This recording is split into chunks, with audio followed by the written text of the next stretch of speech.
Here is a quick video of how I was able to generate these headshots. As you can see, these amazing professional headshots with just a prompt. So I was able to use just a prompt to generate this particular headshot, and by the end of this video I'll be showing you the prompt I use and how to go about it step by step.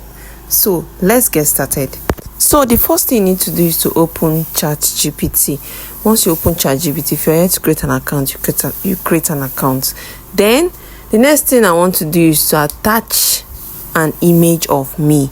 You can just use any image, you get any image of yourself that you know that your face is showing properly, you get. So I just attach the image, and here is the image now. So the next thing I want to do now is to paste the prompt. So now this is the prompt.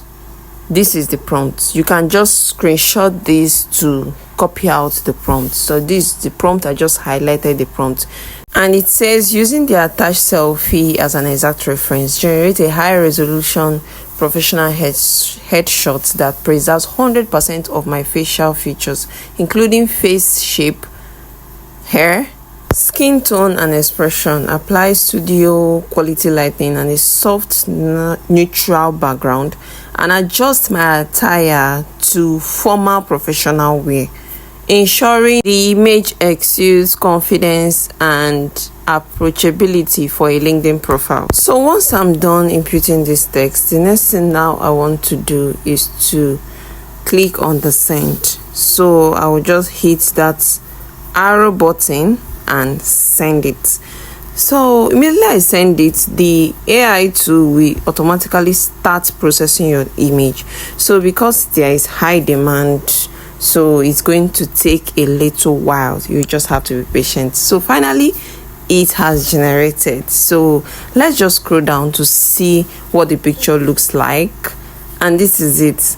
And recall what I actually sent. It was just a picture where I wore a white polo, and it just changed everything while keeping my face still intact, and it still looks like the same person, as you can see. So this is the previous picture. Follow me for more of this type of updates, and like this video, share and drop your comments on the AI tools you normally use to generate yours, or if you try this hack, let me know in the comment section.